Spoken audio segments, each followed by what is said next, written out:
नमस्कार मित्रों, जैसा कि आप सभी जानते हैं Madhya Pradesh MPPSC assistant professor परीक्षा के हिंदी विषय का पाठ्यक्रम हम लोग चर्चा कर रहे हैं, उस पर बातचीत कर रहे हैं।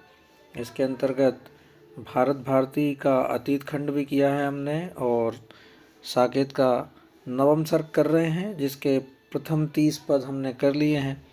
इसके आगे अब हम पढ़ना प्रारंभ करते हैं। इकाई 9 और 10 भी हमने की है, उसके विभिन्न कविताएं हमने पढ़ी हैं जो कि इस चैनल पे अपलोडेड हैं। आप चाहें तो प्लेलिस्ट में जाके चेक कर सकते हैं।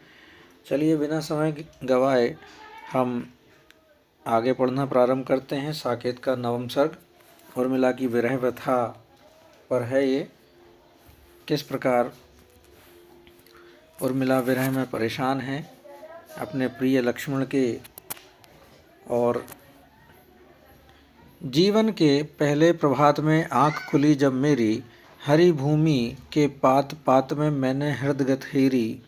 खींच रही थी दृष्टि सृष्टि यह स्वर्ण रश्मियाँ लेकर, पाल रही ब्रह्मांड प्रकृति थी सदैव हृदय में लेकर। तृण तृण को नभ सींच रहा था बूंद बूंद रस देकर, बढ़ा रहा था सुख की नौका समय समीरण खेकर।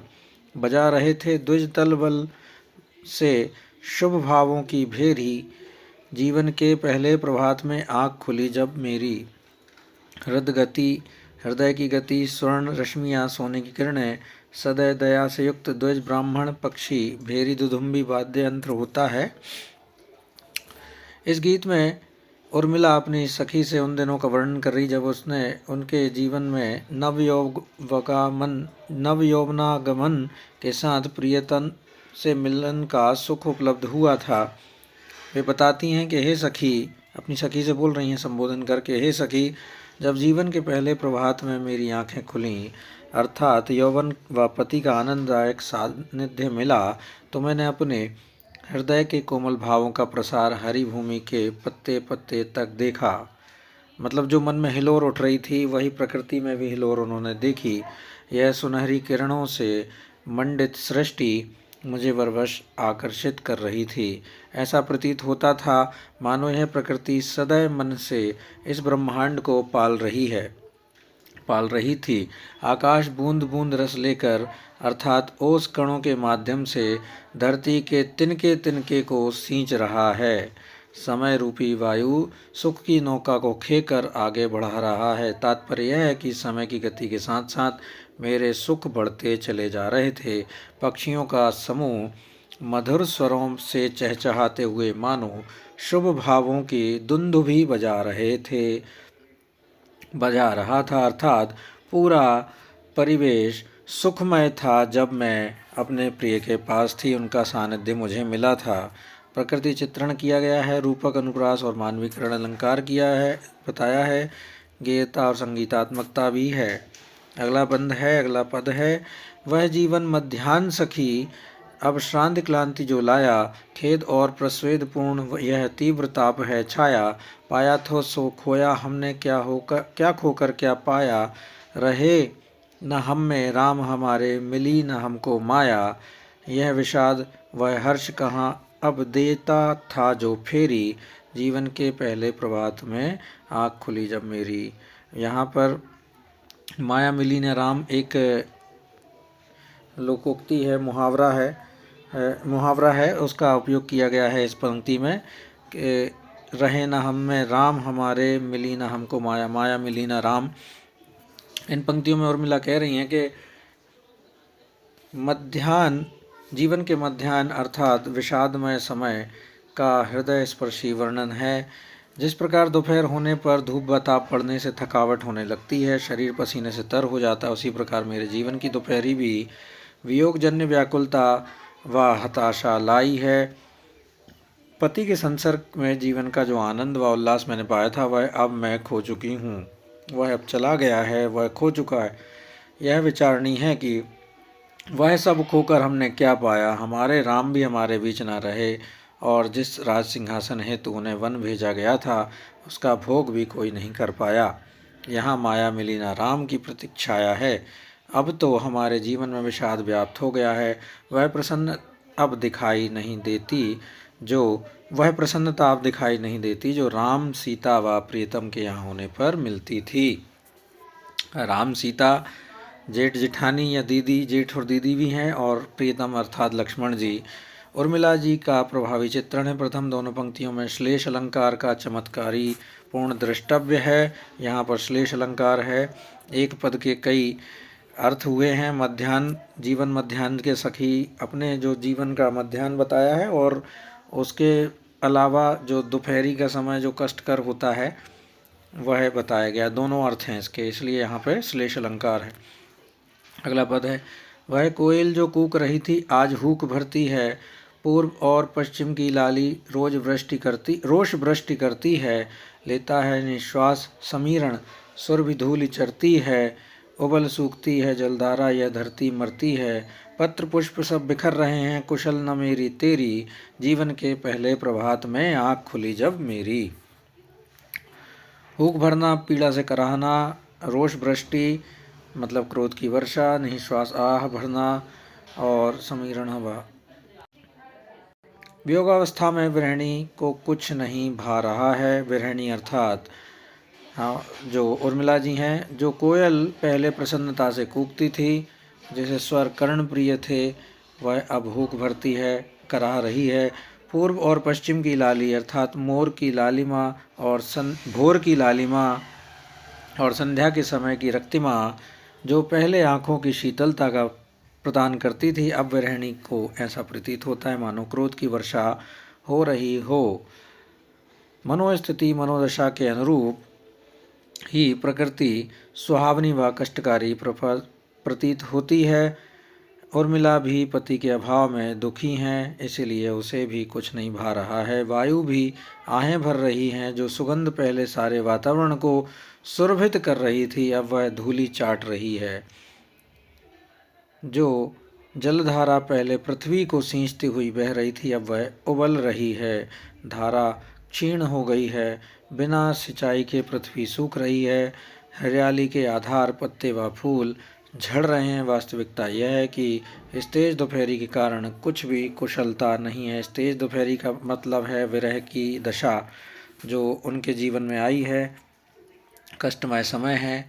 प्रकृति का उद्दीपन रूप है। प्रिय के अभाव में सुख प्रकृति भी कष्टदायी सिद्ध हो रहा है। अनुप्रास अलंकार से समूचा पद अनुप्राणित है। मानवीकरण अलंकार का भी प्रयोग किया गया है।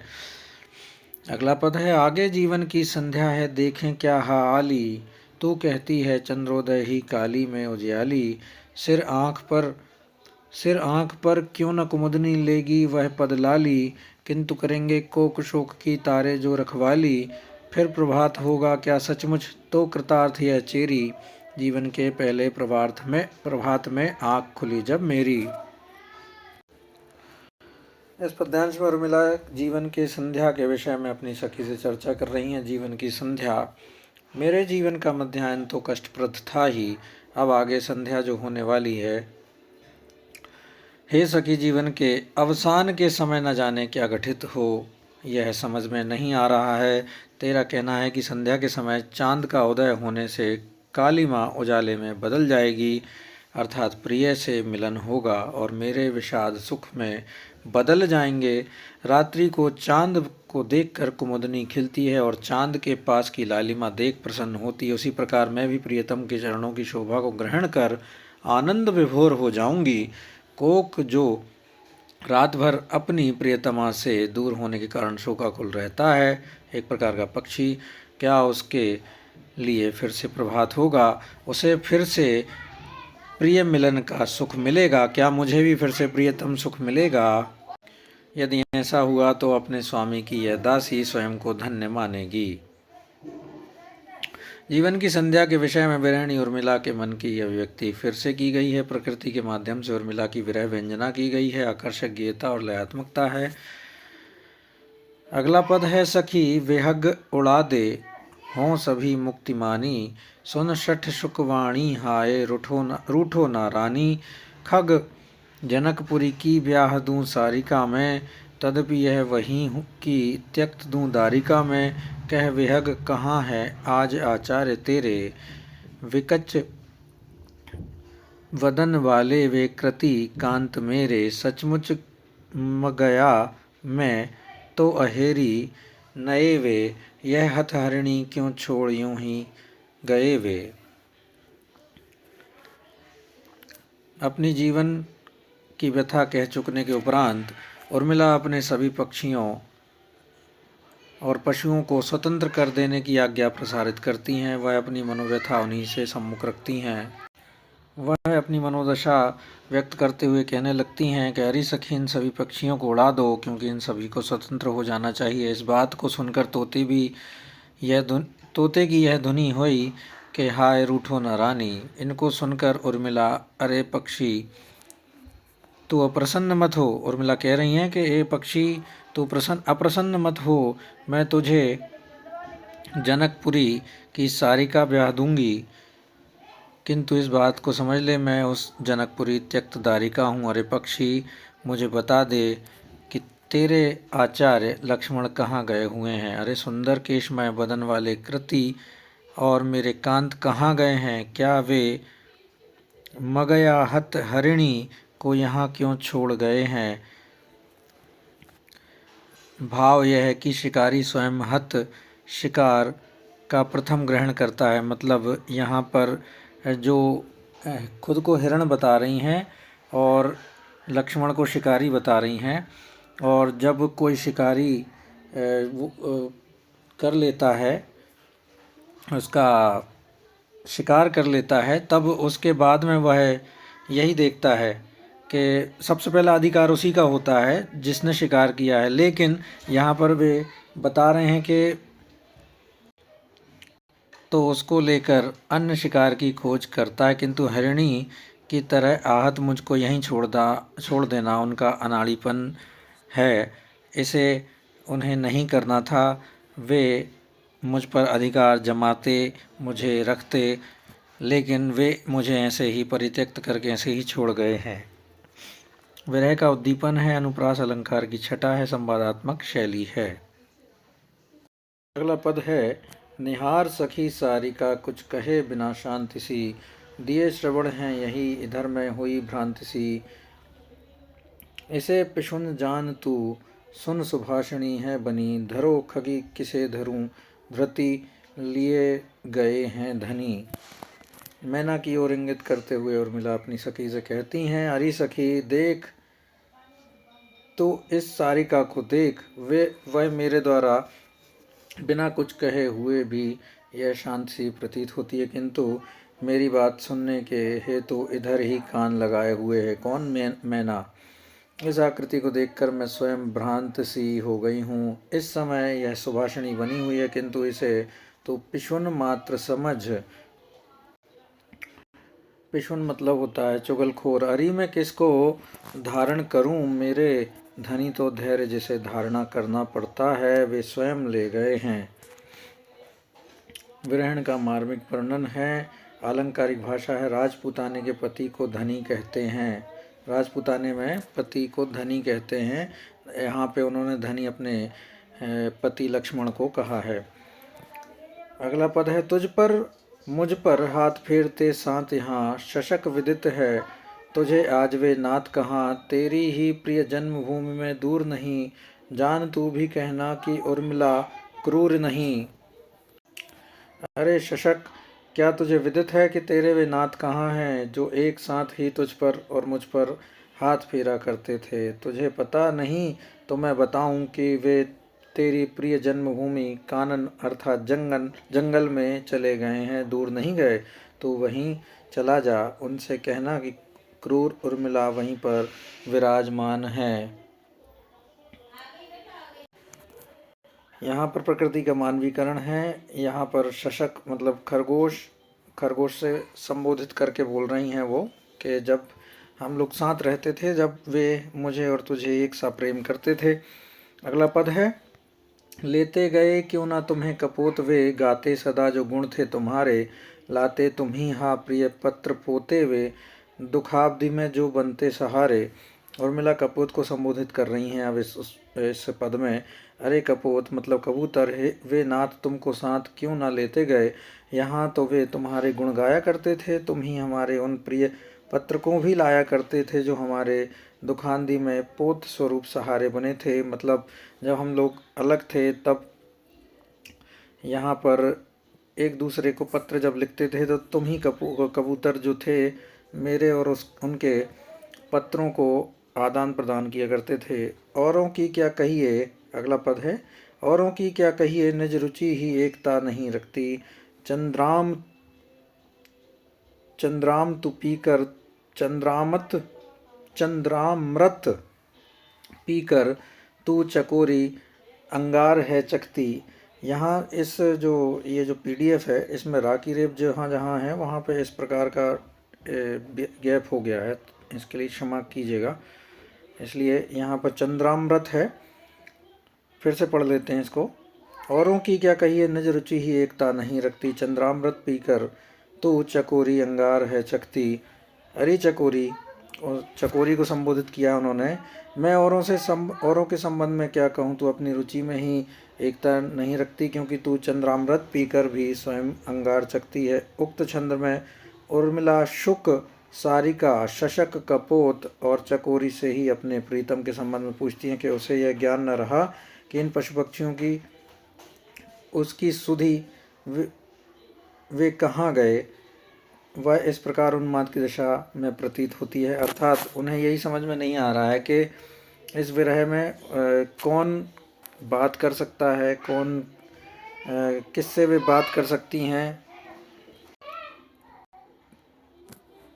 और वे मतलब इतना ज़्यादा मानसिक परेशान हैं कि पशु पक्षी और व्यक्तियों में अंतर नहीं समझ में आ रहा है उन्हें। वे सभी को संबोधित करने लग गई हैं।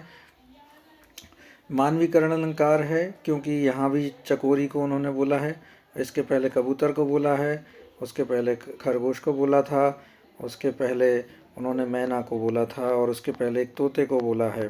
तो यहाँ पर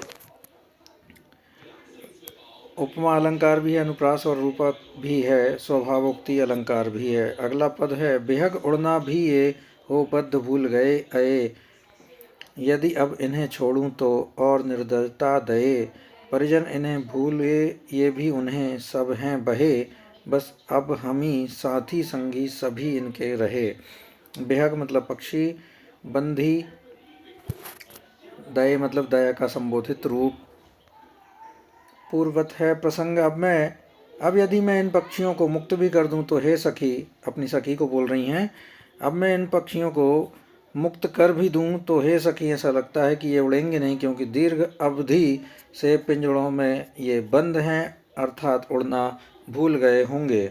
इसके अतिरिक्त ये अपने परिवार के अन्य सदस्यों की ओर जो उनसे जुड़ाव है वे भी इन्हें भूल गए होंगे। ऐसे दशा में इन्हें छोड़ना एक प्रकार से इनके प्रति निर्दयता होगी।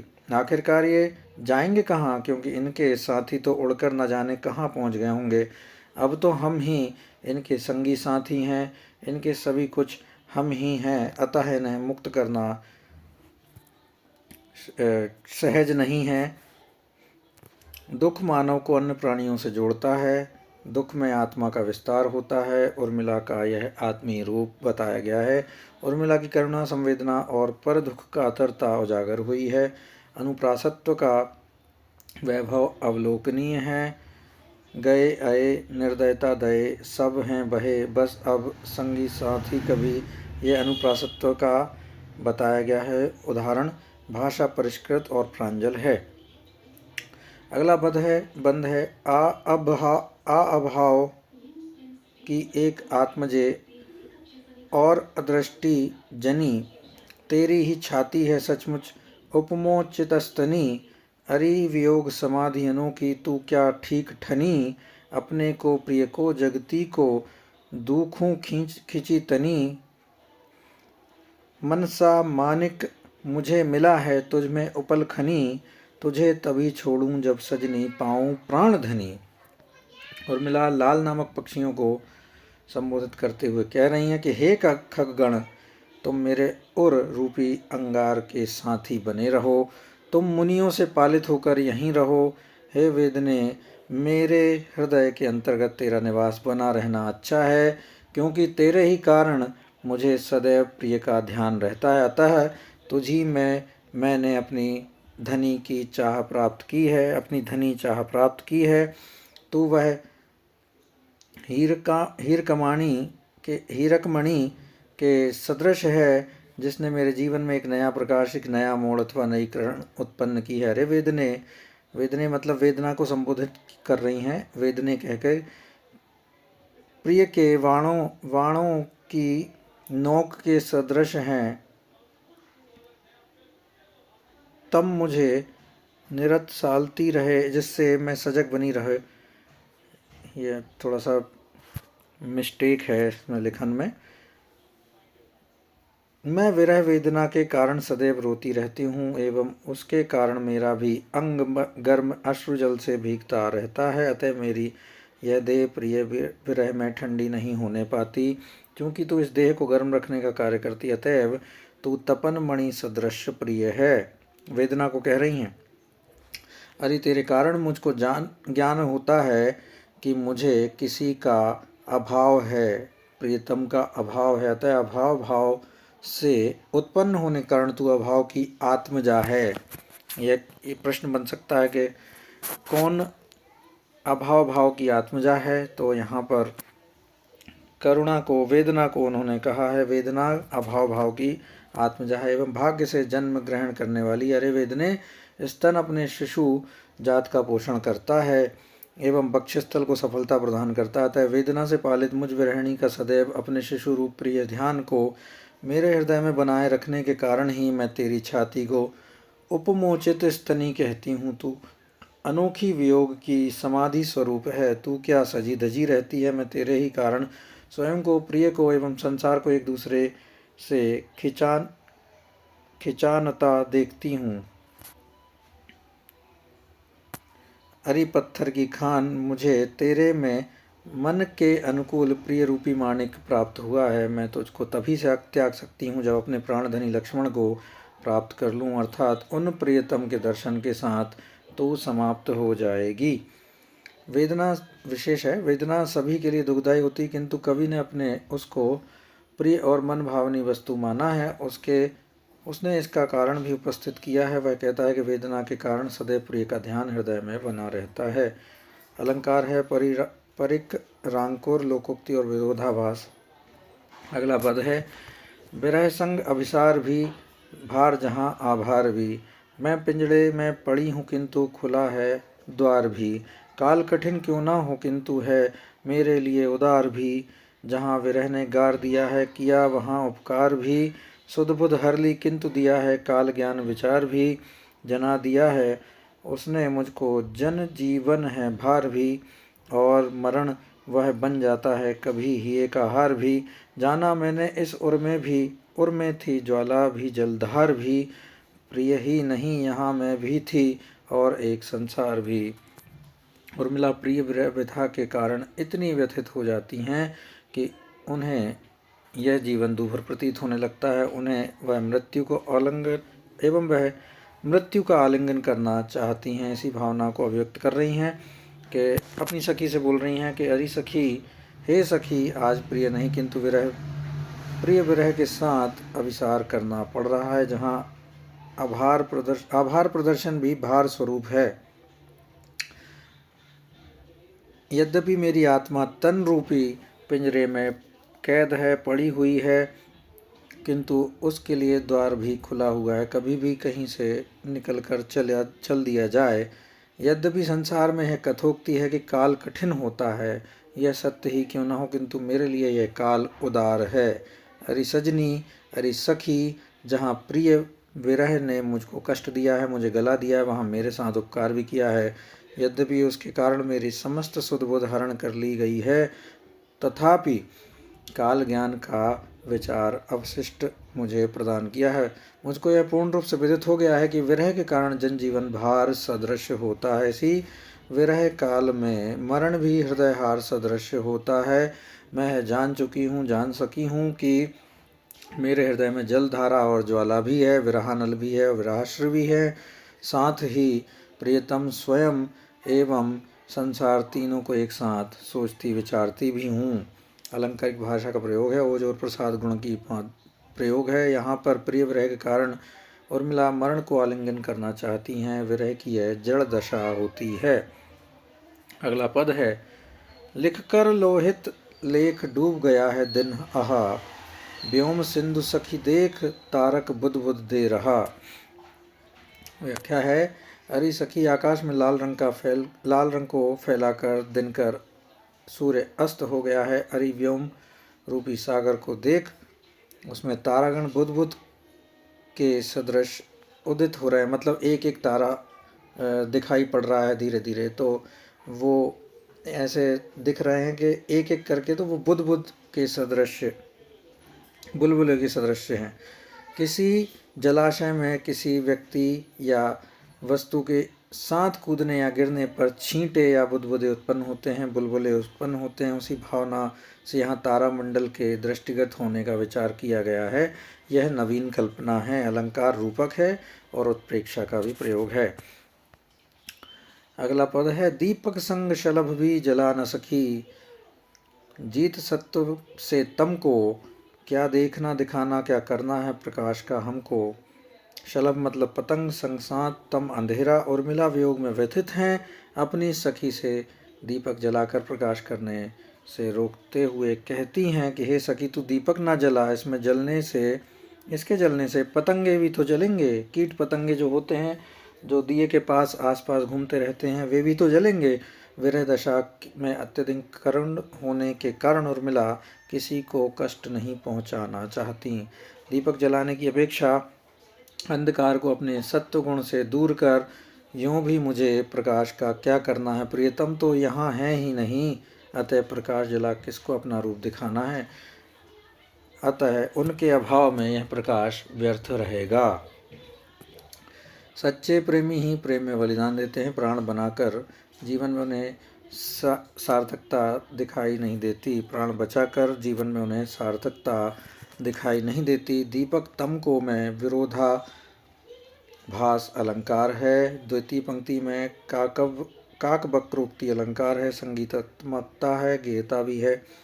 अगला पद है, दीपक के जलने में आली फिर भी है जीवन की लाली, किंतु पतंग भाग्य लिपि काली, किसका वश चलता है दोनों ओर प्रेम पलता है। दोनों ओर प्रेम पलता। उर्मिला प्रेम संबंध के बने प्रभाव के विषय में चर्चा करती हैं। संबंध में दीपक और पतंग की भी चर्चा है।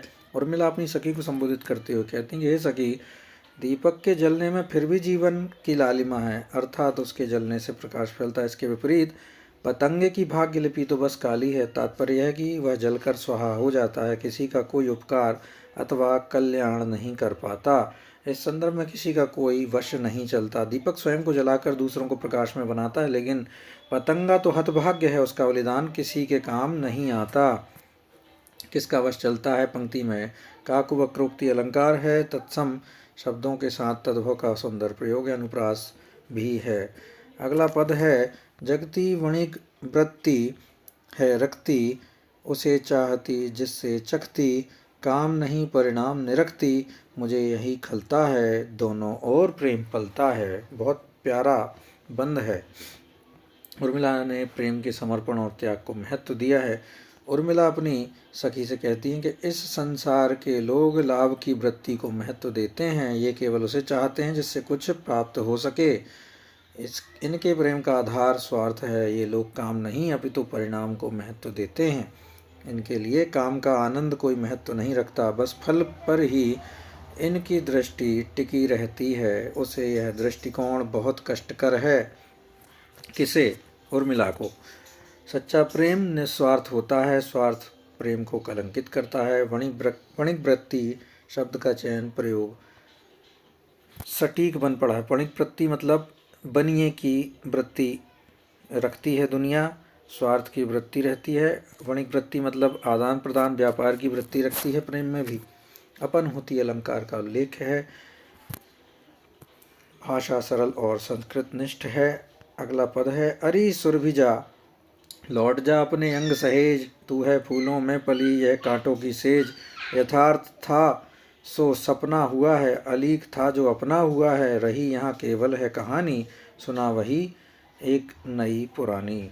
इस पद्यांश में उर्मिला ने विरहोत्तेजक सुरभि को लौट जाने के लिए कहा है, ये सुगंध, यहाँ से अपने अंगों को बचाकर तू निकल जा। तेरे वास तो फूलों में होता है, तू कोमलता में पकी है, लेकिन मेरे पास तो कांटों की सेज है, कांटों की शैया है, जो तेरे लिए अनुकूल नहीं है। अतः तू लौट जा। उर्मिला आगे अपनी सखी को कहती हैं कि हे, मिलन के क्षण मेरे जीवन में वास्तव में आए थे, वे आज सपने के समान प्रतीत हो रहे हैं। जो मिथ्या था, अर्थात जिस विरह की कभी कल्पना ना की थी, वही आज मेरे साथ जुड़ गया है। अब तो जीवन के पिछले सुखों की कहानी को सुना, जिससे मैं सब कुछ भूल जाऊं। अब तू जीवन के सुखों की कहानी सुना, पिछले सुखों की, जिससे मैं अभी जो वर्तमान में हो रहा है वो सब कुछ भूल जाऊं। सुरभि उर्मिला के मन में गत मिलन क्षणों को ताज़ा करके कष्ट कर रही है। सुरभि का मानवीकरण किया है। अंतिम पंक्ति में विरोधाभास है, सुंदर शब्द शिल्प है। नई पुरानी में यहाँ पर इन्होंने विरोधाभास प्रकट किया है। अगला पदबंध है, आ मेरी निदिया गूंगी, आ मैं सिर आंखों पर लेकर चंद्र खिलौना दूंगी। प्रिय के आने पर आवेगी, अर्धचंद्र ही तो पावेगी, पर यदि आज उन्हें लावेगी तो तुझसे ही लूंगी। आजा मेरी निदिया गूंगी, पलक पावड़ों पर पद रख तू, तनिक सलोना रख भी चख तू, आ दुखिया की ओर निरख तू, मैं न्यौछावर हूँगी, आजा मेरी निदिया गूंगी। रात्रि अधिक हो जाने पर उर्मिला सोना चाहती हैं। वह निद्रा को निमंत्रण देना चाह रही हैं, तो क्या कह रही हैं उससे कि अरे मूक निद्रा, तू आजा, यदि तू मुझे आ जाएगी तो सहर्ष मैं तुझे चंद्र खिलौना अर्पित कर दूंगी। अरे निद्रा, तू यह इस विरह काल में ना आकर प्रिय के आगमन पर आएगी तो तू गर्दन पकड़कर निकाल दी जाएगी। यदि तू स्वप्न में उन प्रियतम को लावेगी तो मैं उनको तुझी से ग्रहण करूंगी। अतः मूक निद्रा, तू अवश्य आ जा। यदि तू इस समय आकर मेरे मन की इच्छा पूर्ण कर देगी, तब मुझको अधिकार होगा कि मैं मेरे पलक रूपी पावड़ों पर पद रख सकेगी तू, मैं तुझे सादर ग्रहण करूंगी, तुझको कुछ सुंदर रस भी प्रदान करूंगी। अरे तू संसार की ओर देखकर उन पर दया करने का कष्ट कर, यदि ऐसा करेगी तो मैं न्यौछावर हो जाऊंगी। अरे मेरी मूक निद्रा, शीघ्र आ जा।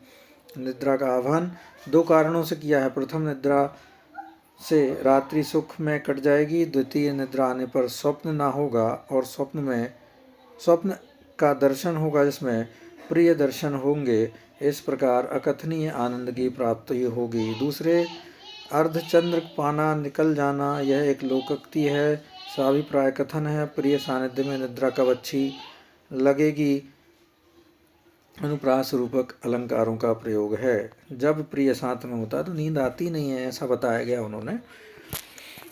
अगला पद है, स्नेह जलाता है यह बत्ती, फिर भी वह प्रतिभा है इसमें दीखे, जिसमें राई रत्ती रखती है। इस अंधकार में सखी तू अपनी साख, मिल जाती है रवि चरणों में कर अपने को राख, खिल जाती है पत्ती पत्ती। स्नेह जलाता है यह बत्ती, होने दे निशिखा न चंचल, ले अंचल की ओट, ईंट ईंट लेकर चुनते हैं हम कोसों का कोट, ठंडी ना पड़ बनी रह तत्ती, रह स्नेह लाता है यह बत्ती।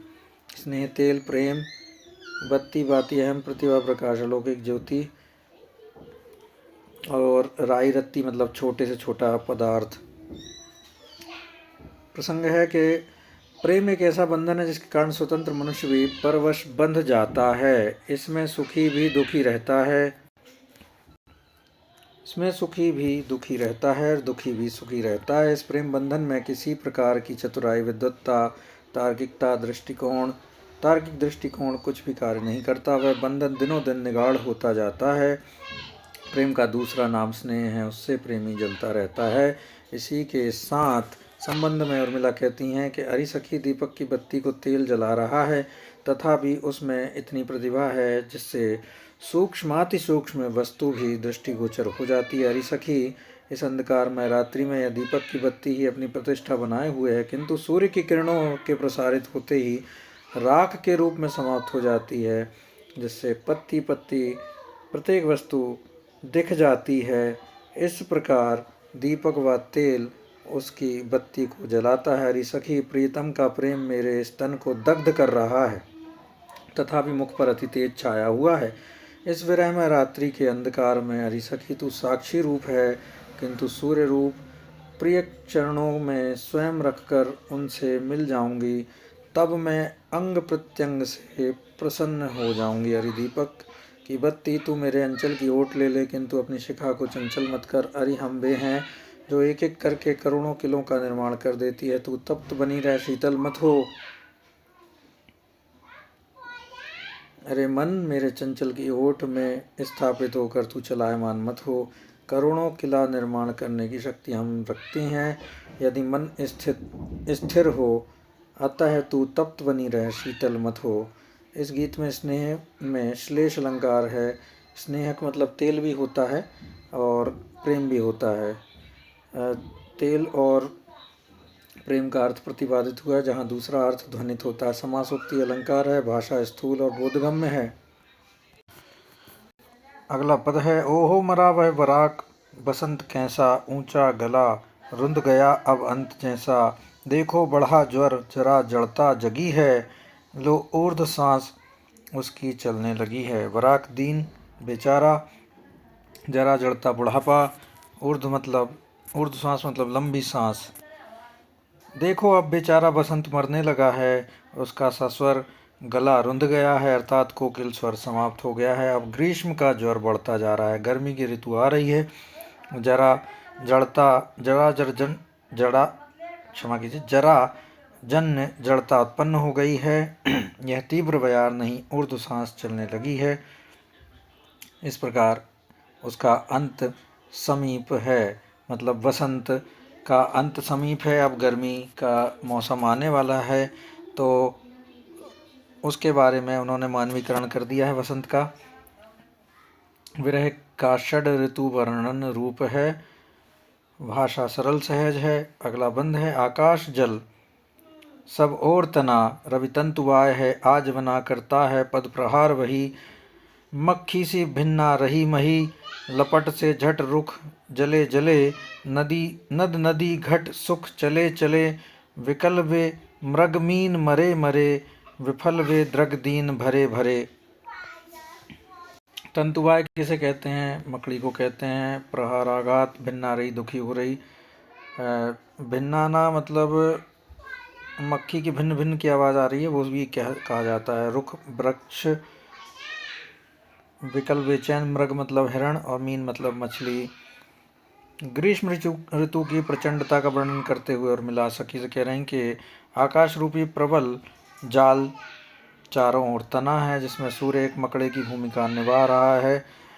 जिस प्रकार जाल में फंसी मक्खी को मकड़ा अपने पैरों से चोट करता है और वह भिनभिनाती है, वैसे ही सूर्य अपनी प्रचंड व झुलसाने वाली किरणों से पृथ्वी पर प्रहार कर रहा है और उसे उत्पीड़ित कर रहा है। इस प्रकार धरतीवासी सूर्य के भयावह ताप से व्यथित हैं। गर्मी इतनी भीषण है कि उसकी लपेटों से वृक्ष जल गए हैं।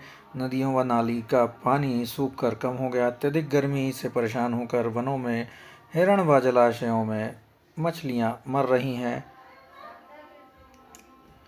असफल इसलिए कि इन्हें प्रीतम के दर्शन नहीं हुए हैं। ग्रीष्मकाल की प्रचंडता का सजीव चित्रण है। रूपक अलंकार है, आकाश जाल, रवि तंतुवाय। उपमा है किसकी? मक्खी सी भिन्ना रही। मही मतलब पृथ्वी होता है। पुनरुक्ति व अनुप्रास अलंकार का सहज प्रयोग है। अंतिम पंक्ति में विभावना अलंकार है। विफल में द्रग दीन भरे भरे विभावना अलंकार है। अगला पद है, मन को यूं मत जीतो बैठी है यह यहाँ माननी, सुध लो इसकी भी तो। इतना तप न तपो तुम प्यारे, जले आग सी जिसके मारे। देखो ग्रीष्म भीष्म तनुधारे, जन को भी मन जीतो, मन को यूं मत जीतो। प्यासे हैं प्रीतम सब प्राणी, उन पर दया करो हे दानी। इन प्यासी आँखों में पानी, मानस कभी न रीतो, मन को यूं मत जीतो। माननी प्रेम पर गर्व करने वाली नायिका होती है। सुध लो खबर लो, भीष्म यानी भीषण, मानस हृदय, रीतो खाली, चीतो पहचानो। निदाद दाध में दुग्ध एवं विरहानल से भस्म सी हुई उर्मिला व्यथित हो जाती हैं। वह समझने लगी हैं कि हाय, यह ग्रीष्म अथवा प्रीतम के तप का तोप है। अतः प्रीतम से प्रार्थना करने लगी हैं, हे प्रीतम, मेरे मन पर इस प्रकार विजय प्राप्त न कीजिए, अर्थात मेरे मन को चलायमान न कीजिए। अरे प्रीतम, यहाँ तुम्हारी माननी बैठी हुई है, उसकी भी सुध लीजिए, उसकी भी सुध लो। प्यारे, तुम इतना तप मत करो जिससे आग सी तन में लगने लगे। देखो, भयावह रूप धारण किए गर्मी भी उपस्थित है, अपने जन की इच्छा पूर्ण करो। प्रियतम, इस ग्रीष्म काल में सभी प्राणी प्यासे हैं, हे दानी, तुम उन पर दया करो। मेरी इन प्यासी आंखों में भी पानी भरा हुआ है, उसे रिक्त ना करो। ग्रीष्म ऋतु का हृदय स्पर्शी वर्णन अनुप्रास अलंकार की योजना है। अगला बंध है, धर कर धरा धूप में धांधी, धूल उड़ाती है यह आंधी, प्रलय आज किस पर कटी बांधी। जड़ न बनो दिन बीतो, मन को यूं मत जीतो, मेरी चिंता छोड़ो मग्न रहो नाथ। आत्मचिंतन में बैठी हूँ मैं फिर भी, अपने इस नृप निकेतन में धौंधी अंधेर। प्रलय महाविनाश, कटी बांधी तैयार होना, आत्मचिंतन, तपस्या, नृप निकेतन मतलब राजभवन। ग्रीष्म की गर्मी में तप्त उर्मिला अपने पति की साधना की सफलता चाहती हैं।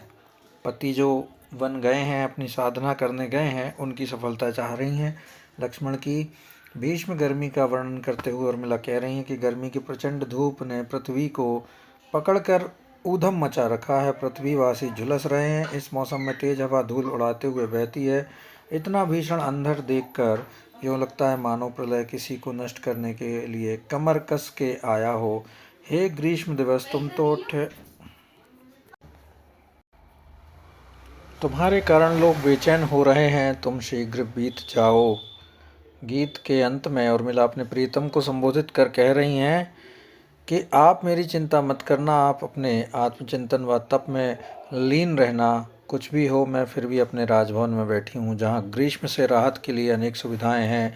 आप तो वहाँ वन में तप रहे हैं। ग्रीष्म ऋतु के भीषण रूप का चित्रण किया गया। वियोगिनी का कर्तव्य बोध है कि वह प्रीतम की सफलता चाहे, यही बताया गया है। अंतिम पंक्ति में मुहावरे का सहज प्रयोग किया गया है। कौन सा मुहावरा? मग्न रहो नाथ, आत्मचिंतन में बैठी हूँ फिर भी अपने नृप निकेतन में, यहाँ पे मुहावरा है। अगला पद है, मेरी ही पृथ्वी का पानी ले लेकर यह अंतरिक्ष सखी आज बना है दानी। मेरी ही धरती का धूम बना आज आली घन घूम, गरज रहा गज सा झुक झूम, ढाल रहा मतमानी। मेरी ही पृथ्वी का पानी अब विश्राम करे रविचंद्र, उठे नए अंकुर निस्त्रंद्र। वीर सुनाओ निज मृदुमंद्र, कोई नई कहानी। मेरी ही पृथ्वी का पानी बरस घटा बरसों में संग, सरसें अवनी के सब अंग, मिले मुझे भी कभी उमंग। सबके साय सयानी मेरी ही पृथ्वी का पानी। पृथ्वी मतलब धरती, सभी जानते हैं। अंतरिक्ष मतलब नभ, गज हाथी, धूम धुआं। निस्तंद्र मतलब तंद्रा को त्याग कर। मृदुमंद्र मतलब मधुर व मंद। सरसें फूल अवनी धरती। पावस ऋतु में वर्षा होने लगती है। अब ग्रीष्म के बाद वर्षा आ गई है। यह वर्षा विरहजन्य दशा में कामोद्दीप्त करने के कारण उर्मिला को असह्य है। अतः इस वर्षा पर आरोप लगाते हुए कह रही हैं, हरी सखी, आज अंतरिक्ष मेरी ही पृथ्वी का पानी लेकर पृथ्वी पर उसे वर्षा के रूप में प्रदान कर रहा है। इस प्रकार वह दानी बना हुआ है। हरी देख, इन बादलों के शरीर के निर्माण में मेरी ही पृथ्वी का धूम्र है, जो ऊपर उठकर बाष्प से संयोग करके बादल बन गया है और आज हाथी की तरह मस्ती से गरज रहा है और अपने मन मृदु जल की वर्षा कर रहा है। हरी सखी, मेरी राय में अब रवि एवं चंद्र दोनों को विश्राम करना चाहिए। भूमि में पानी पड़ जाने से वह कोमल या नरम हो गई है, अतः उसमें नए नए अंकुर भी उगने चाहिए। इस सुहावने समय में मेरी इच्छा है कि तुम मुझे अपने मंदे स्वर में एक कहानी सुनाओ। उर्मिला घनघटा को इंगित करते हुए कहती कि हे घटा, तुम बरसती रहे, मैं भी तेरे साथ बरसूंगी। अर्थात जितना पानी तू वर्षा के रूप में छोड़ोगी, मैं अश्रु रूप में उतना ही पानी बहाऊंगी, छोड़ूंगी। तेरी वर्षा के कारण पृथ्वी के सभी अंग सरसाने लगे हैं, जिसे मुझे सभी के साथ उमंग प्राप्त हो रही है। अरे सयानी, मेरी ही पृथ्वी का पानी लेकर आज अंतरिक्ष दानी बना हुआ है।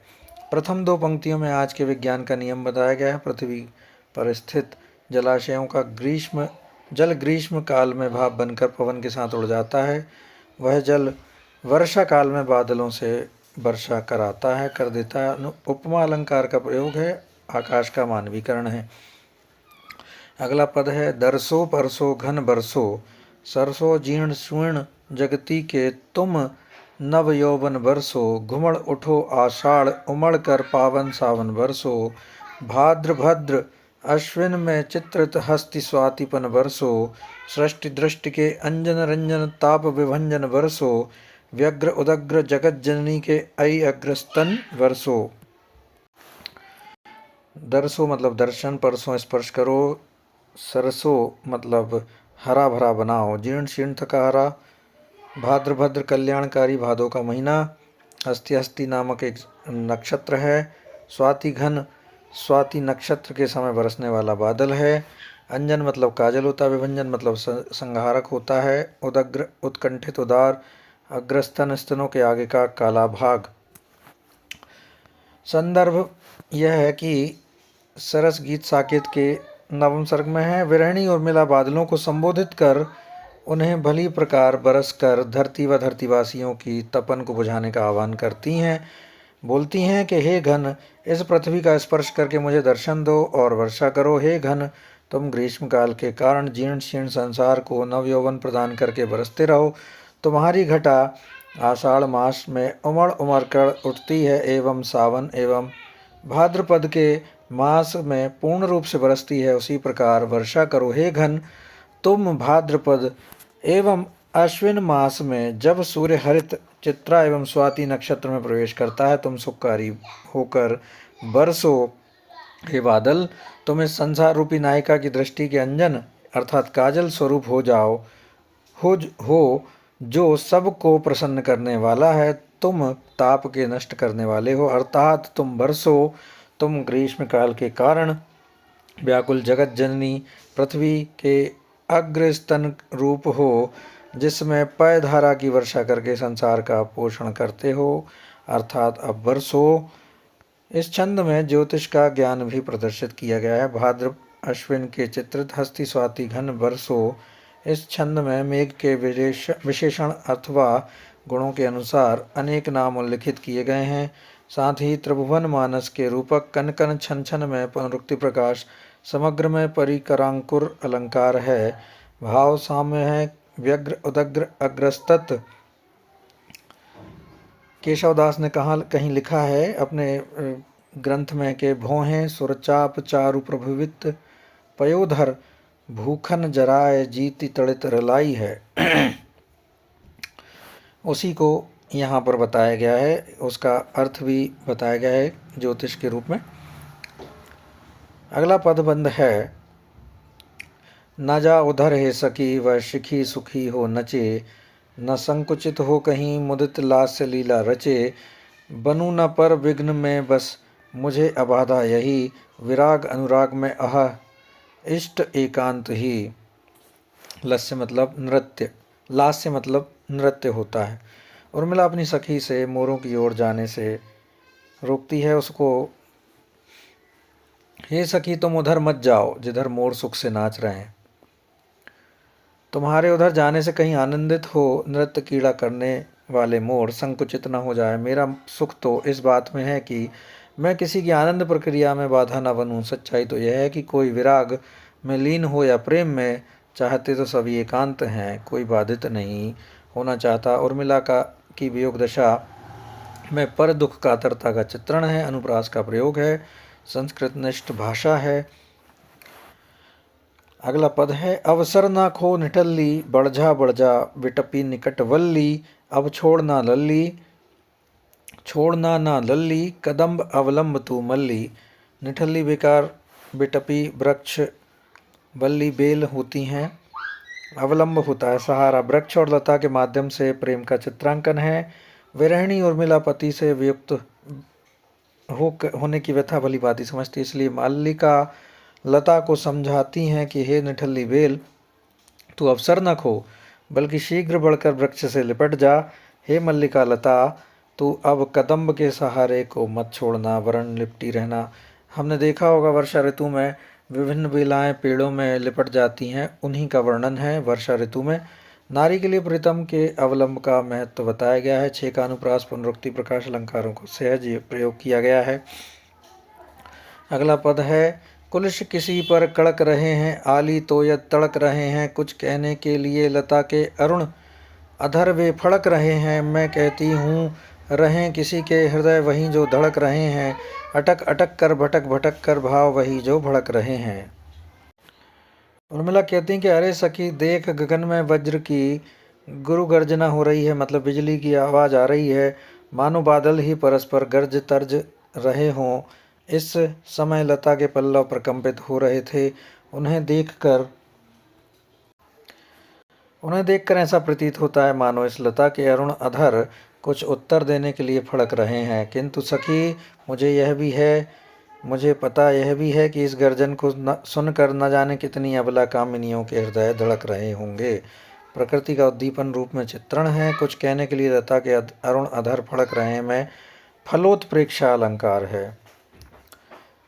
अगला पद है, मैं निज अलिंद में खड़ी थी सखी एक रात, रिमझिम बूंदें पड़ती थीं, घटा छाई थी, गमक रहा था केतकी का गंध चारों ओर, झिल्ली झनकार यही मेरे मन भाई थी, करने लगी मैं अनुकरण स्वनुपुरों से, चंचला थी चमकी घनाली गहराई थी, चौंक देखा मैंने चुप कोने से खड़े थे प्रिय, माई मुख लज्जा उसी छाती में छिपाई थी। यहाँ पर घनाक्षरी पद है। अलिंद मतलब छज्जा होता है, स्वनुपुर मतलब अपनी पाजेब, घनाली मतलब मेघों का समूह। प्रकृति का स्वभाव है जब कभी किसी साम्य वस्तु का दर्शन किया जाए तो अनुरूप दृश्य का स्मरण हो ही जाता है। विशेषकर वियोग जीवन में प्रिय प्रिया के हृदय पटल में इसका आभास अधिक होने लगता है। यही नहीं, वे विरहावस्था की स्मृति दशा में विरहाधिक्य के कारण उस निगूढ़ भाव एवं चरित्र को तुरंत अभिव्यक्त कर देते हैं। यही दशा यहाँ उर्मिला की है। अरे सखी, एक रात्रि को मैं अपने आलिंद में खड़ी हुई थी। वे कह रही हैं अपनी सखी से कि उस समय जब मैं रात्रि में अपने आलिंद में खड़ी थी, उस समय गगन में एक घनघटा आच्छादित थी और नन्ही नन्ही बूंदें पड़ रही थी। उसमें केतकी की गंध चारों ओर गमक रही थी। मेरे मन को आनंद देने वाली झींगरों की झनकार सुनाई पड़ रही थी। उस झनकार का अनुकरण अपने नूपुर की झनकार से मैं भी करने लगी। उस समय अचानक ही बिजली चमक उठी और घनघोर बादल छा गए। मैं चौंक पड़ी और देखा कि मेरे प्रियतम चुपचाप कोने में खड़े हुए थे। मैं लज्जित हो गई, किंतु उस समय लज्जा से अरुण मुख को प्रिय की छाती से लिपटा कर छिपा लिया। इस पद में वर्षा का नैसर्गिक चित्रांकन है, अलंकार का भी प्रयोग है। इसमें उर्मिला आलंबन विभाव है, बूंदों का पड़ना, घटा का छाना, फूलों का गमकना, झिल्लियों का झनकारना उद्दीपन है, छाती में मेह छुपाना प्रेमी का अनुभव है, लज्जा स्मृति विबोध आदि संचारी भाव हैं। इन भावों से परिपुष्ट रति स्थायी भाव विप्रलभ श्रृंगार रस में परिणत होकर ध्वनित होता है। अगला पद है, तम में तू भी कम नहीं, जी जुगनू बड़भाग, भवन भवन में दीप हैं, जा वन वन में जाग, हा वह सहृदयता भी क्रीड़ा में है कठोरता जड़िता, तड़प तड़प उठती है स्वजनी, घना लिंगिता तड़िता, गाढ़ तिमिर की बाढ़ में डूब रही सब सृष्टि, मानो चक्कर में पड़ी चकराती है दृष्टि। बड़भाग्य सौभाग्यशाली स्वजनी है सखी, घनालिंगिता मेघ के आलिंगन से आबद्ध। वियोग अवस्था में जुगनू को देखकर उर्मिला उससे कह रही हैं, हे जुगनू, भले ही तेरा प्रकाश बहुत कम होता है लेकिन उसका भी महत्व है। तू सौभाग्यशाली है जो दैदीप्यमान रहता है। तू चिरंजीवी हो, आशीर्वाद दे रही, तू चिरंजीवी हो।